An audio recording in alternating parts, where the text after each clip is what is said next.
Mall industry में I am the first female head. वहाँ पे कॉन्सेप्ट ही नहीं है लड़कियों का काम करना। मैंने कभी भी कम्पीट नहीं किया किसी से। मेरा टोटल फोकस सिर्फ और सिर्फ अपने मॉल के ऊपर था। ये कोविड का जो टेन्योर था, हम वो मॉल थे जिसने एक भी अपना एम्प्लॉयर नहीं फ्री किया। एक्सक्यूज़ ना हो किसी चीज़ को लेकर, हार्ड वर्किंग होना चाहिए, अंडरस्टैंडिंग होना चाहिए और फ्लेक्सिबल होना चाहिए। इस तरह के लोगों की भी हायरिंग की है जिनकी सीवी मेरे पास इररेलेवेंट थी। वो मुझे इतने फ्लेक्सिबल लगे कि उनको हमने दूसरे डिपार्टमेंट्स में शिफ्ट किया।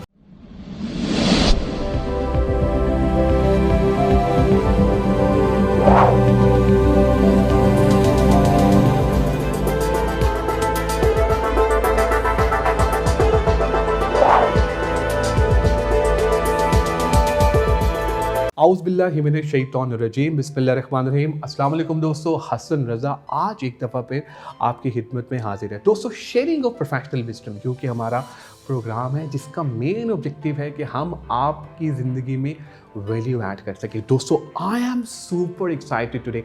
आज की जो हमारी एपिसोड है बहुत इंटरेस्टिंग और यूनिक है क्योंकि आज हम आपसे जिनकी मुलाकात करवाने जा रहे हैं वो भी बहुत इंटरेस्टिंग है और यूनिक पर्सनालिटी है। ये उनका पहला इंटरव्यू है और उनकी सक्सेस स्टोरी, उनकी ब्रांड की सक्सेस स्टोरी आज हम आपसे शेयर करेंगे। दोस्तों, इनका नाम है लैला अली और Laila Ali is working as a general manager at Amana group और हेड ऑफ मॉल हैं ये अमाना मॉल की।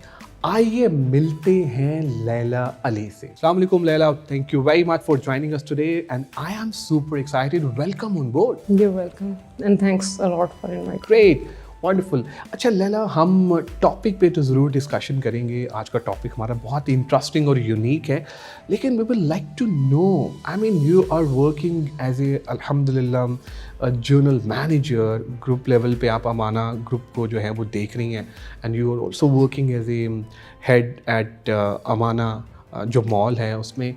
आई मीन अल्हम्दुलिल्लाह इतनी ज़बरदस्त कंट्रीब्यूशन और अल्लाह ताला का इतना ज़बरदस्त करम आप पे।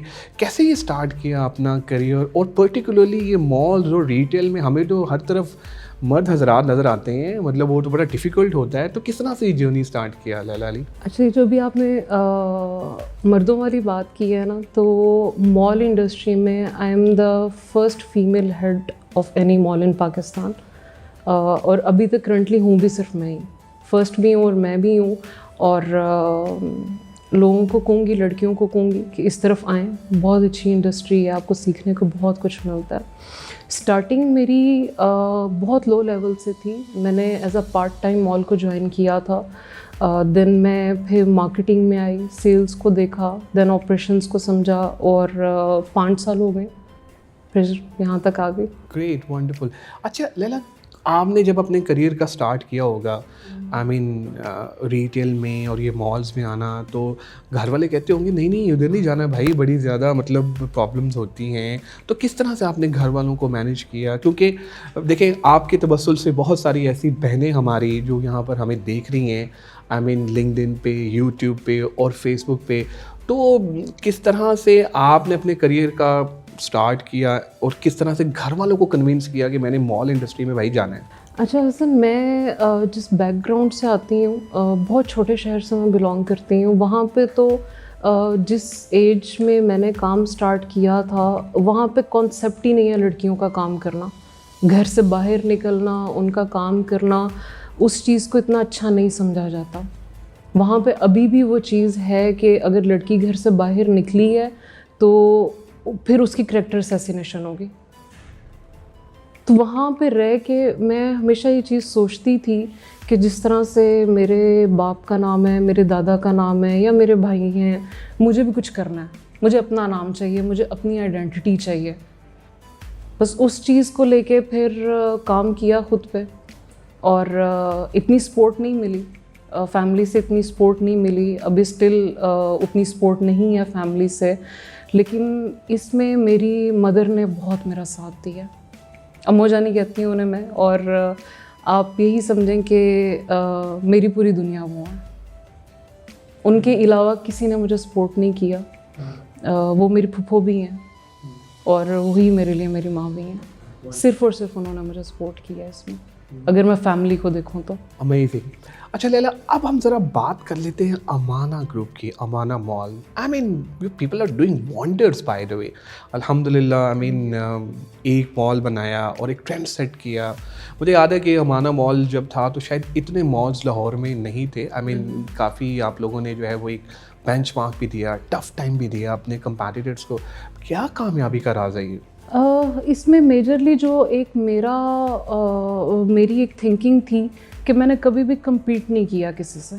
मेरा टोटल फोकस सिर्फ़ और सिर्फ अपने मॉल के ऊपर था कि उसको हमने बेहतर किस तरह से बनाना है। स्टार्टिंग में डेफिनेटली कुछ चीज़ें इस तरह की हुई, फिर हमें शफलिंग करनी पड़ी। हमने एक्सपेरिमेंट्स बहुत किए और उसमें बड़ा एक मेजर रोल मेरे बॉसेस का है, जो ऑनर्स हैं। They are very nice people. उन्होंने कभी भी वो जो एक रिस्ट्रिक्शन होती है ना कि नहीं तुमने ये नहीं करना, हमें इस तरह से लॉस हो जाएगा, उनकी तरफ से मुझे हमेशा यही एक सपोर्ट मिली है कि लेट्स डू इट, कोई बात नहीं, नुकसान हो जाएगा, सीखने को मिलेगा। वही एक मेजर रीज़न थी कि जिसमें इतना मेरे अंदर कॉन्फिडेंस आया कि मैंने हर तरह का एक्सपेरिमेंट किया अपने मॉल को लेके और अल्हम्दुलिल्लाह अब हम सक्सेसफुल हैं। सो लैला, आई मीन बड़ी ज़बरदस्त तरीके से आपने ये बताया। अच्छा, हमारे यहाँ रिटेल में ना टर्नओवर बहुत होता है, एम्प्लॉयज़ का टर्नओवर, लोग बहुत छोड़ के जाते हैं। क्योंकि अभी हम मॉक सेशन में भी बात कर रहे थे कि आप लोगों का टर्नओवर बड़ा कंट्रोल्ड है, रिटेंशन पॉलिसीज़ बड़ी अच्छी हैं। तो आप हमसे ज़रा शेयर करना चाहेंगे कि भाई आपको लोग जो वो क्यों नहीं छोड़ते, लोग और बड़े बड़े लंबे अरसे तक अमाना मॉल में लोग काम करते हैं? देखिए, उसकी मेजर रीज़न वही आ जाती है कि आपके बॉसेस। हम लोगों ने मैंने एक बड़ी स्पेसिफिकली चीज़ सीखी है कि कभी भी अपनी टीम के लिए बॉस नहीं बनना। उनका दोस्त बने, उनके लिए एक लीडर बने, उनको समझें कि उनकी प्रॉब्लम्स क्या हैं। हमारी पॉलिसीज़ स्ट्रिक्ट नहीं है, हम लोग बहुत फ्लेक्सिबल हैं। अगर किसी को ज़रूरत है, हमारी बेशक वो एचआर पॉलिसी में नहीं भी है, किसी को पर्सनल नीड है, तो अमाना मॉल हमेशा अपने एम्प्लॉयज़ के साथ खड़ा हुआ है, हर जगह पे खड़ा हुआ है।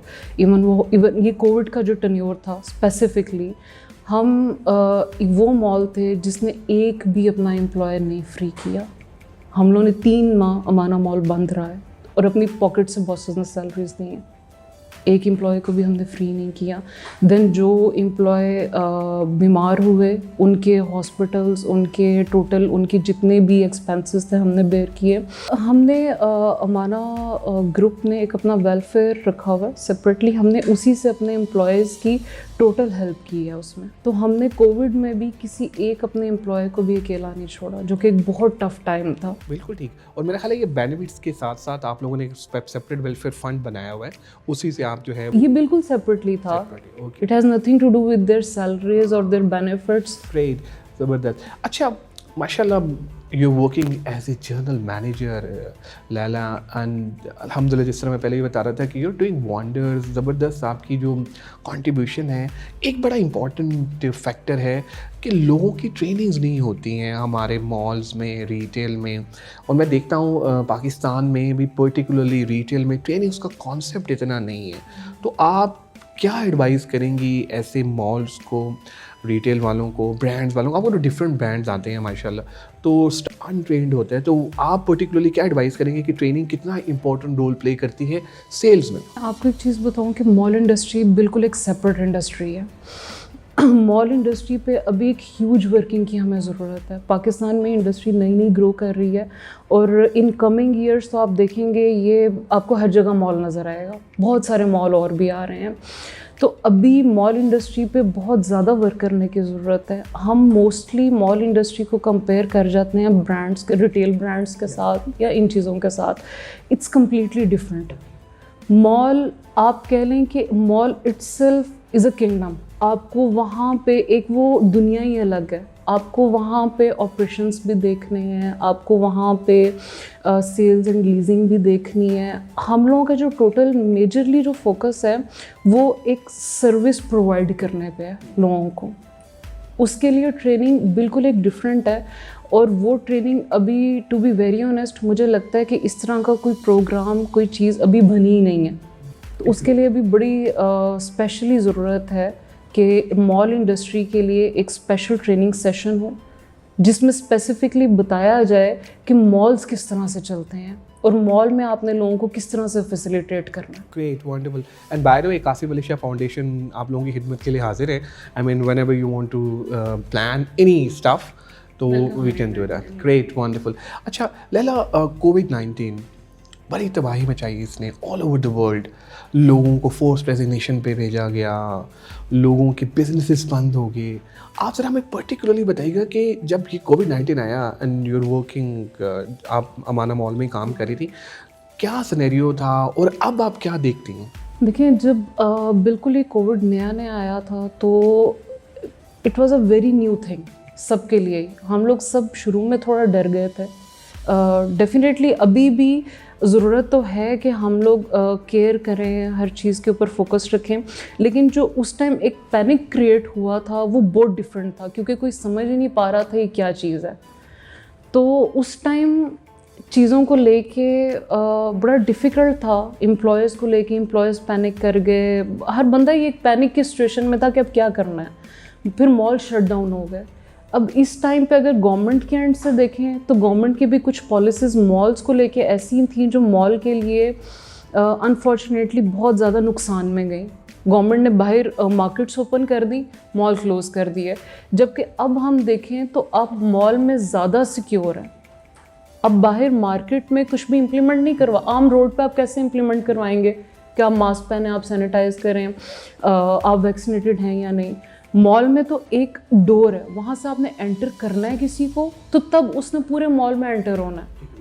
लेकिन गवर्नमेंट की पॉलिसी कम्प्लीटली डिफरेंट थी।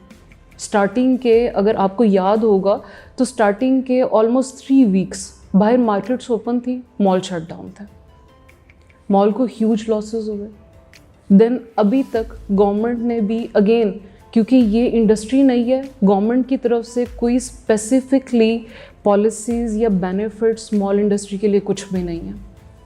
हाँ, ये ज़रूर होता है कि कोविड की वजह से शायद उनको एक वो टाइमिंग का इशू करना पड़ता है, नोटिस, तब मॉल्स का नाम आ जाता है कि इतने बजे आपने ओपन करना है, इतने बजे क्लोज़ करना है। इसके अलावा अगर आप बेनिफिट्स की तरफ जाएँ तो कुछ भी नहीं है। इवन तब 3 माह मॉल कम्प्लीटली शट डाउन थे। हम एम्प्लॉयज़ को पे कर रहे थे सैलरी, उनकी पर्सनल वेलफेयर से हेल्प आउट कर रहे थे, लेकिन गवर्नमेंट की तरफ से कुछ फैसिलिटी नहीं थी, क्योंकि ब्रांड्स बंद थे तो हम लोग कुछ अर्न भी नहीं कर रहे थे। तो अब आप क्या देख रहे हैं? अब ज़रा कोविड की सिचुएशन बेहतर हो रही है, तो डू यू थिंक दैट कि अभी जो मॉल्स के हालात हैं वो बेहतर हो रहे हैं? क्योंकि मेरा ख्याल है अभी भी फैमिली जो है ना वो उस तरह से पार्टिसिपेट नहीं करते, डरते हैं यार, बच्चे हैं इस तरह से। तो क्या आप समझते हैं कि अब हालात कुछ बेहतर हो रहे हैं? नहीं, अभी हालात बेहतर हो गए हैं। देखिए, इवेंचुअली हम लोगों को अब ये पार्ट ऑफ द लाइफ हो गया, लाइफ रुक नहीं सकती इससे। हमें खुद को यूज़ टू करके इसके साथ चलना पड़ेगा। और लोग भी इसके साथ अब टाइम टू टाइम थोड़ा सा मेंटली रिलैक्स हो गए हैं, वो अपनी केयर लेके, सारे प्रिकॉशंस लेके, तो उस चीज़ में थोड़ा सा इजी हो गए हैं। Laila, thank you very much for your time. I mean you are amazing and superb in the whole session.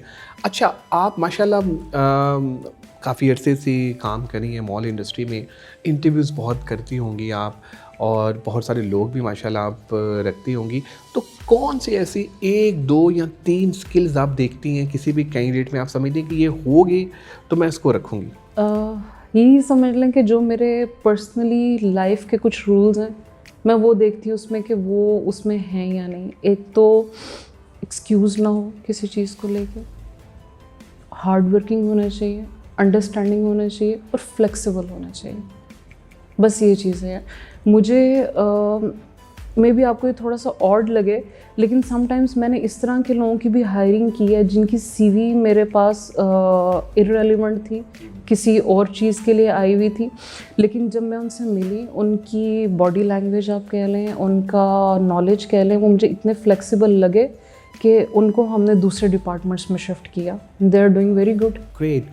अच्छा, एक फाइनल क्वेश्चन, उसके बाद फिर will wrap up our session. जो फ्रेश ग्रेजुएट्स हैं मार्केट में जो आ रहे हैं, आप क्या समझती हैं कि जो हमारी जो एकेडेमिया है यानी यूनिवर्सिटी, वो उनको प्रिपेयर करके भेज रही है, या आप समझते हैं कि देयर इज़ द गैप? नहीं, there is a huge gap. मैंने मोस्टली जब देखें, जो हमारा इनिशियल इंटरव्यू होता है वो डेफिनेटली एचआर करता है, लेकिन एचआर के पास समटाइम्स मेरा एक अपना है, मैं रैंडमली कभी खुद भी इंटरव्यूज़ कर लेती हूँ।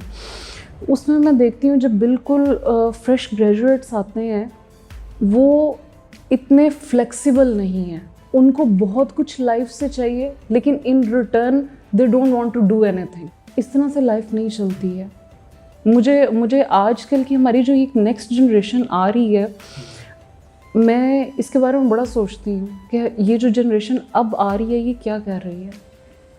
मुझे ऐसे लगता है कि इसमें बहुत कुछ स्पॉइल किया जा रहा है, जिसमें बहुत हद तक जो हाथ है हमारा, आप कह लें कि कुछ ऐप्स का है, कुछ ऐप्स इस तरह की आ गई हुई हैं जिन्होंने सिर्फ एक फेम हर वक्त आपको बस आपने इंजॉय करना है, फेम में रहना है और आप सक्सेसफुल हैं, लेकिन वो फेम बहुत टेम्परेरी है। ये हमारे न्यू कमर्स को जो आ रहे हैं बच्चे, उनको समझना बड़ा ज़रूरी है कि हार्ड वर्क किए बगैर अगर आप शॉर्टकट लेना चाहेंगे, आपकी लाइफ नहीं चलेगी इस तरह। Agreed. Any final wording about Qasim Ali Shah Foundation? Please go ahead. Thank you so much for inviting me, it's a great honour. और मैं पर्सनली बहुत बड़ी फ़ैन हूँ कासिम अली शाह साहब की, और बिल्कुल डेफिनेटली हम लोग फ्यूचर में चाहेंगे कि अमाना मॉल में भी कुछ आप लोगों की ट्रेनिंग सेशन रखें, स्पेसिफिकली मॉल इंडस्ट्री को। अगर आप लोग वहाँ पे भी अपना कुछ कंट्रीब्यूशन देंगे तो आई थिंक आप लोग इसमें भी फर्स्ट वन होंगे जो इस बारे में सोचेंगे और एक इनिशिएटिव लेंगे। Thank you very much Laila Ali for your time, support and love. बहुत शुक्रिया आपका। दोस्तों, आप लोगों का भी शुक्रिया आज के एपिसोड देखने का। आज हमारे साथ थी लैला अली, जो कि जनरल मैनेजर हैं अमाना ग्रुप की और head of Amana mall. I mean she was amazing in the whole session. उन्होंने हमें ये भी बताया कि जो ख़वातीन रिटेल सेक्टर में, जो ख़वातीन मॉल इंडस्ट्री में आना चाहती हैं, वो किस तरह से एंटर हो सकती हैं। और पर्टिकुलरली उन्होंने हमें ये भी बताया कि जो हमारे फ्रेश ग्रेजुएट्स हैं, प्लीज़ ये बड़ी ध्यान से सुनने की बात है कि फ्लेक्सिबिलिटी जो है ना वो शो करनी चाहिए। एंड बाय द वे ये भी उन्होंने बताया कि there is the gap, academia की तरफ से एक गैप है जो कि फिल करने की ज़रूरत है। और उन्होंने अमाना ग्रुप, अमाना मॉल की सक्सेस स्टोरी भी हमसे शेयर की। अपनी भी सक्सेस स्टोरी जो है वो उन्होंने हमसे शेयर की। आप लोगों का बहुत शुक्रिया इस एपिसोड को देखने का। अपना फीडबैक हमसे ज़रूर शेयर कीजिएगा ताकि हम इम्प्रूव कर सकें। दुआओं में याद रखिएगा। Take care.